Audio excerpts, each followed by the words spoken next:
Jordan Peele's Us intrigued me with its opening, excited me with its premise, but then began to bore and frustrate me in its middle to late sections. His now second feature film as writer-director has shown that he has an eye for the camera and horror imagery, but ultimately it falls flat in the shadow of Get Out. Yeah, I know it's unfair to compare the two, but Get Out was such an important film, and had that rare, small-scale story that truly meant something. That's why I left the theater enjoying its perspective and implications. Us is just plain silly, and doesn't quite satisfy until the very end, which involves a big mistake I think Peele should have avoided. But I'll get to that. The movie opens in 1986. A young girl is with her family at the beach in Santa Cruz. She wanders away from them to a hall of mirrors, and soon stumbles upon a girl who looks just like her. She opens her mouth to scream. Cuts to a close-up on a rabbit, and a slow zoom out to many rabbits in cages. And then you see it is in a classroom. The opening credits play. You won't understand this until the end. Now it's present day. The little girl has grown up to be played by Lupita Nyong'o. Her name's Adelaide, who is now on vacation with her family. Her husband Gabe, and two kids, Zora and Jason. There's a lot of humor in the movie here. Gabe has an obsession with keeping up with his neighbor, and really likes boats. The little boy Jason always has a goofy monster mask on his head, and talks back in ways too wise for his years. Adelaide finds out Gabe has planned a beach trip, to that very same beach where she got lost in the Hall of Mirrors as a kid. She still has PTSD from it, and it has affected her comfort in speaking. Like she has trouble speaking at times because of it, and she's freaking out, man! She doesn't want to go to that beach! I'm gonna skip around some plot points just to avoid spoilers, so let's just cut right down to the chase. A group of strangers appear out on their lawn. There's a family in our driveway, Jason says. They break in. They all resemble Adelaide's family, and even Adelaide herself. Adelaide, Gabe, Zora, Jason, all in red, except the kid boy who wears a white mask. All carrying scissors. Another great line by Jason. It's us. Okay. Peele drags this upcoming scene on forever, like he did with the opening and young Adelaide getting lost. But that was interesting. Here, it gets weird. And it gets weirder later on. I'm not sure Peele knows when to cut things shorter. The doppelganger Adelaide's, her name's Red, voice cracks as she forces out each word. It's clear she isn't normal. She tells a story about a girl and her shadow, and how the shadow felt and got things secondhand from the girl. How everything was pain instead of joy. A ruined existence. We still don't know where they came from, or who they are, or what they want. Red tortures Adelaide and her family. And this is where the movie frustrated and bored me. It's not particularly scary at all, but the imagery is nice. The camera moves seamlessly like a good horror movie, but unfortunately Peele and his editor let scenes drag. And they go on, and the audience I was with called out at the inexplicable decisions of some of the characters. But I'll say Peele's style always seems to shift between comedy and horror and cringe. So many moments in Us and Get Out ring the same. Awkward, puzzling shifts in tone. Do we laugh at this? Do we scream? Do we cringe? I think Peele is still perfecting his voice, and I hope he gets his wobbling storytelling down one day. I enjoy his movies, but sometimes I sit there and expect better of him. Maybe that's an error on my part. No more of the plot. The movie goes in a direction I think almost cheapens the premise. Get Out was so good because it was a contained story about a trapped man in a single place he knew he didn't belong, and its messages were what was global. Us makes the mistake of taking what should have been a small-scale horror story and expanding it on a global scale. I don't know, it just took away so much from me. That and the explanation. Red and Adelaide end up somewhere that leads to an extremely long story and reasoning for everything that has happened.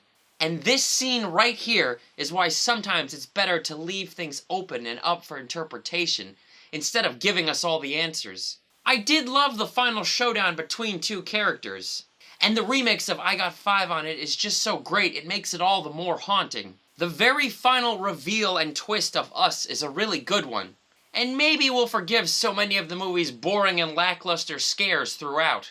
It would also explain so many pointless decisions by certain characters. I think I liked the beginning of this movie, the family dynamic and actors, but I think I kind of hate how meandering it gets from before the halfway point all the way up until the very end. The final scenes of the movie are what make it okay for me, but without those I think I would be more frustrated with it than I currently am. But I'll say something, Lupita shines in this movie. I think most of the actors do, in roles where they get to play two versions of themselves. But Lupita is the heart and center of it all, and she is spellbinding. I don't think I've seen her in a leading role in a movie before, and I'd love to see her lead more films after this. She has the versatility and command for craft to play almost anything. The way she looks at Red when she is terrified is so good. I just wish Peele's story had led to something better. I feel his message may be muted because of the poor pacing. Maybe it's about the disparity of the social classes. I thought about the Morlocks and Eloys from the Time Machine. But I think the opening words of the movie about tunnels would have sufficed. I don't think he needed that long-winded sci-fi reason telling us exactly how things came to be. But that's just me. But yeah, this is a great looking movie. There's a lot of good horror imagery. It's just that pacing is so poor for a big chunk of this movie, and I feel like most people are going to get bored and frustrated for long sections. This movie is way too long. I think it's like almost 2 hours long, or just around the 2-hour mark. And for a horror film that's very risky, you really got to have a reason for it to go that long. God, it's just, there was a good half hour there where I was just like, oh, okay, yeah.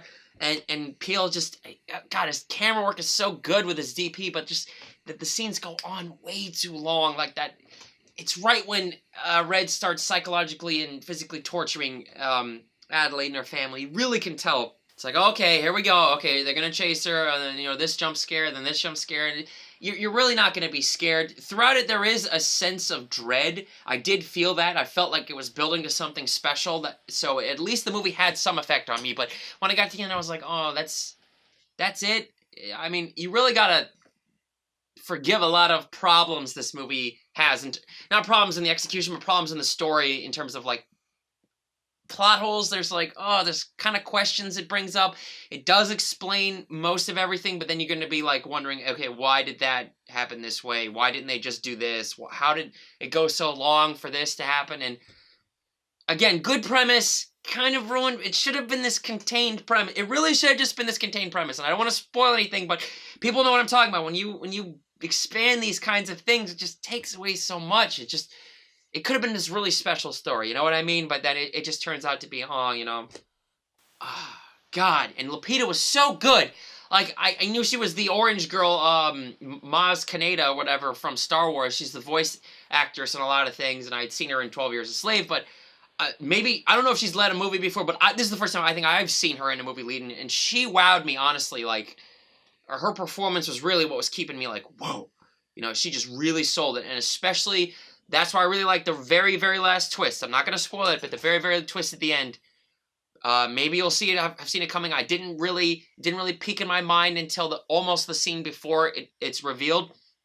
And I was like, oh, what if it was like this? And then it ended up being that way. But I to the movie's credit, I didn't think it was that way until the very end.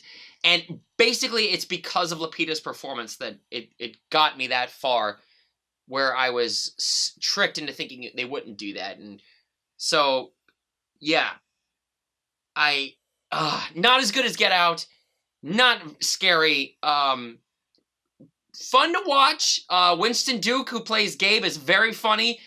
He has some great laugh out loud moments. The family kill count joke is hilarious. I thought the kid actors were really good, Zora and Jason, especially that little kid boy, the way he says things you saw in the trailer when he's like, it's us, and then when he says, there's a family out in our driveway, like he has these lines that are really good, that show that Peele knows how to hit these moments. And his script, Jordan Peele, man, you're on the right track, man. I want you to keep making movies because you're almost there. Get Out was really good. This movie is okay, but it had greatness in it. But again, ultimately, I just leave the theater and I'm like, I wanted more. I wanted more, man. And I feel like if he keeps making movies, which I hope Jordan Peele does, he's going to get it. I know he's a huge horror fan, huge horror aficionado. He's going to get it. He's going to one day bring us something that's like the next Exorcist or, Rosemary's Baby or some shit, or The Thing. Oh, holy shit, yeah, The Thing, that'd be awesome. Just gotta remember, Peele, sometimes less is more, mate. That's all I gotta say. I'm not condemning this movie, I just think it could have been so much better. I'm a little disappointed, but I don't regret seeing it. I just wish, like... I just wish that, like, with how good Lupita was, especially in that climactic showdown, you're gonna see, like... I saw what Peele was trying to go for, and I thought his message was really neat, but I think the execution of the message in the story was a major problem. So some script issues, I think. Not dialogue, but story. The dialogue was great and funny, and I liked the dialogue a lot. It's just the story and what happens. And a lot of stuff with the neighbors, too. Elizabeth Moss is just so fucking weird. Remember I was saying it goes from, like, comedy to horror to cringe. There's a lot of comedy cringe with her in it. I just don't get it. I know he's paying homage to a lot of old horror films, but man, it's so weird. I don't think it works, man. God, if I could just get Jordan Peele down in a room and ask him what the hell was going on. Because I know he's great. I know he's a talented guy, and I want him to, I want you to hit your marks, man. I want you to bring out that 10 out of 10 movie, but you haven't gotten there yet. Get Out was really good, but this is not, this is like sub Get Out. Making a shit ton of money, and I'm glad. I'm glad it's making money. I'm glad you're thriving in the horror genre, Peele, Jordan, whatever, Jordan Peele. Just keep going, mate. You'll get it one day. I promise you're gonna get it. I can see his craft is coming, and maybe even if this was almost a misstep, I can see we have a genius at work here, and he's going to blow our minds more so than he did with Get Out. He's going to actually, like, blow our minds. Set fire to the world, as David Fincher talked about it with Fight Club. I think Peele, maybe he already did it with Get Out, but I think he's going to do it again. Bigger, for sure. Just like I was saying with Ari Aster, where I didn't like Hereditary. Everybody was calling it the best movie ever, but I was pretty bored during that movie, and I'm going to eventually make a video review saying why I don't think that movie worked for me. Didn't think it was, like, horrible. I just didn't like it, didn't care for it. But I definitely said in my original words, Ari Aster's next movie is the one I'm going to want to see. And sure enough, that trailer dropped for Midsummer, however you spell it. And it looks really cool and intriguing. And again, you can see that there's talent behind these movies, even if they aren't the best. So even though I didn't like Hereditary, I can see that this guy, the guy who made it, is really talented, is going to bring more to the genre than we see now. Like Peele, I think he's going to surpass this very soon. Jesus, I've just been fucking talking for this is God, I don't shut up. You see, I gotta go from this weird scripted thing I do to then off the rails ad-libbing, and then I just don't shut the fuck up, man. It's a good place to end it, I think.